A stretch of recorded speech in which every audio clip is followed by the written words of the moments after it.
관련한 내용은 물론이고 평소 부동산 정책에 대해 아쉬웠던 점, 바라는 점 등을 자유롭게 말씀해 주시면 되겠습니다. 의견 주실 분들은 발언 본격적으로 토론하기 전에 제가 이 발제하신 분들한테 몇 가지 팩트 체크를 한번 좀 하고 싶은데요. 우리 진민 교수님 한번 제가 아까 그 그래프 때문에 그 그래프에 보면은 이게 인허가 착공이 유독 22년부터 확 줄어들었거든요. 22, 23, 24, 25. 뭐 26년은 지금 뭐 전방이 지나 어떻게 될지 모르겠는데 요 시기에 왜 줄어든 겁니까? 뭐 구조적인 이유가 있나요? 왜 22년부터 이렇게? 네, 보통 착공이나 인허가는 연말에 많이 몰리는데요. 2022년 말부터 이제 금리 인상이 되면서 조금 위축이 많이 된 걸로 나타나고 있습니다. 금리 때문에? 네, 금리 효과가 좀 크다고 보고 있고요. 네. 예를 들면 뭐 어떤 정책 당국의 뭐 정책 의지나 이런 것들이 반영된 건 아닌가요? 네, 정책적인 것보다는 러우 전쟁과 그때 사실은 코로나를 지나면서 상당히 글로벌 공급망의 차질이 빚었고요. 또 자재 조달이라든지 여러 가지 공사비 문제라든지 그런 것들의 여러 대내외적인 또 환경이 좀 악화돼서 건설업계에서 많이 착공이 좀 더뎌진 것 같습니다.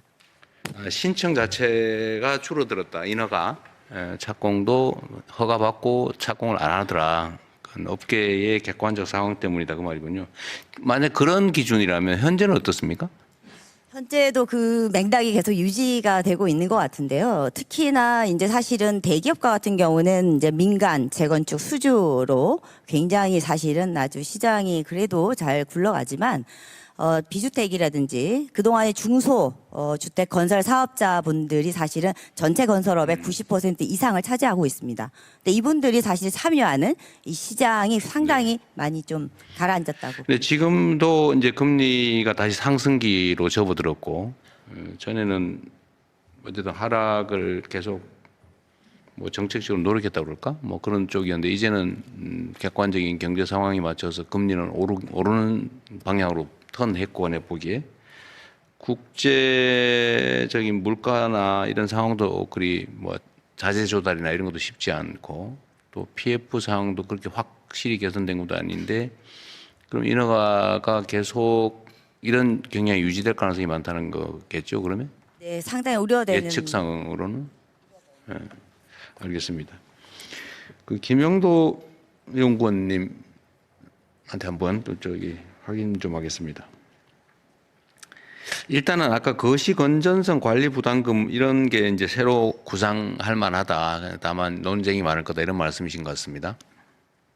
근데 이게 이제 고가 주택 또는 호화 주택 뭐 이런 데 대출을 활용하게 하는 것은 정책적으로 바람직하지 않으니까 여기에다 일종의 부담금을 부과해서 뭐 서민주거 확보나 이런 데 쓰는 게 오히려 맞겠다 이 말씀이신 것 같아요, 그죠? 네, 맞습니다.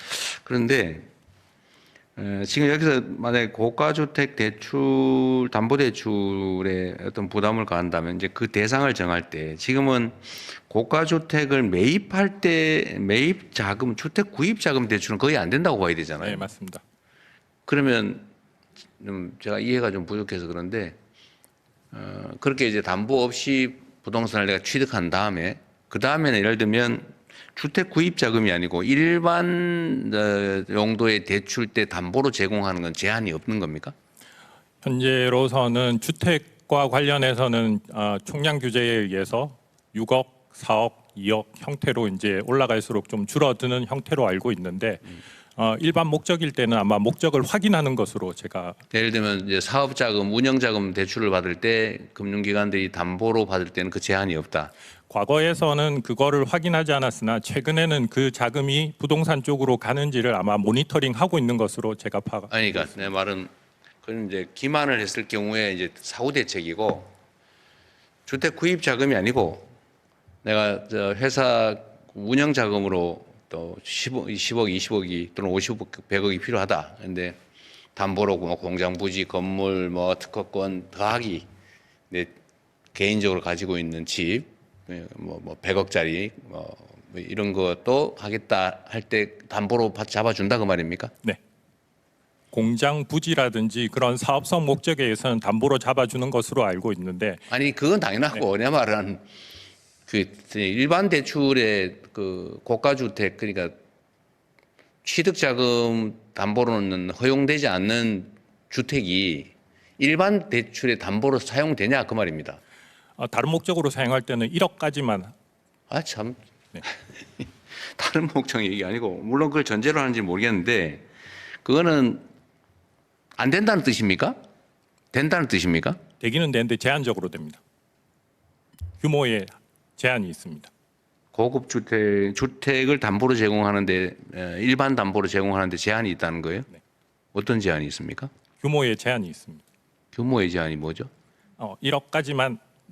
1억만 해준다고요? 그거 좀 이상한데?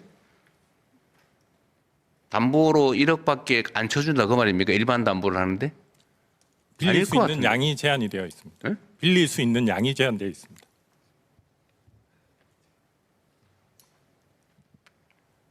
혹시 아는 분이 있어요? 네, 한번 얘기해 보십시오. 생활 안정자금은 그런데 내가 말하는 것은 이제 생활안정자금 대출이 아니라 사업자 대출로 가는 경우에는 1억을 초과해서도 받을 수 있습니다. 그러니까 내가 보기에는 무슨 저 회사 운영자금 이런 거 대출 받을 때는 제한 없이 담보로 제공할 수 있으니까 이런 얘기를 하는 것 같아요. 지금 그런 거죠? 네, 맞습니다. 아파트를 담보로 제공해도 사업자 대출은 규모에 제한 없이 대출 받을 수 대출액에 있습니다. 제한 없이 담보를 풀로 담보 가치를 인정해 주는 거죠. 네, 맞습니다. 사실은 이게 예를 들면 그래서 제가 그 물어본 건데 만약에 그렇게 주택 취득 자금을 대출해 주진 않지만 다른 용도의 자금 대출의 담보로 인정을 해주면 편법으로 얼마든지 잠깐 이 돈으로 조달해서 취득한 다음에 다른 명목의 대출을 받을 때 담보로 내면 사실은 거의 우회할 수 있는 것 같은데 좀 그 문제에 대한 고민은 해보셨나요? 아니 그 연구원이시라니까 하는 얘기예요. 거기까지는 생각 못했습니다. 제가 나중에 정책 당국이 고민을 좀 해야 될 것 같습니다. 네, 그 사업자 대출 같은 경우는 그 목적을 정하게 돼 있거든요. 그래서 금융기관이 그 목적을 벗어나서 대출 쓴다 그러면은 그걸 추적해서 회수하거나 아니면 페널티를 주거나 뭐 그러긴 할 텐데 지금 현재의 객관적 상황을 보면 과연 그 대출 용도대로 하는지를 검색하거나 그런 건 잘 안 하는 것 같긴 하더라고요. 특별히 문제됐을 때가 아니면. 요번에 이제 더 해서 그 유용하는 거에 대해서 저희 점검청에 갖췄는데 더 그거는 철저히 한번 따져보도록 하겠습니다. 담보 일반 대출의 담보로 무제한으로 담보 가치를 인정해 주는 거는 재고해 봐야 될 것 같습니다. 그리고 또 한 가지는 관리 부담금을 부과한다고 했을 때 이게 이제 우리가 판단을 해보려면 규모 정도를 알아야 되겠는데 대체적으로 그러니까 뭐 학계든 어쨌든 이 문제를 제기하는 사람들이 지적하는 부담금 수준은 어느 정도입니까?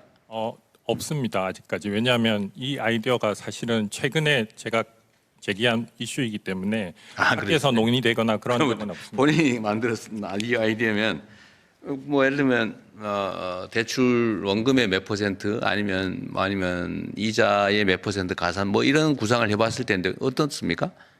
그 저희 금융 토론회에서 제가 그 예시를 든 게 10억 정도이면 한 1% 정도. 1% 정도. 네, 알겠습니다. 네.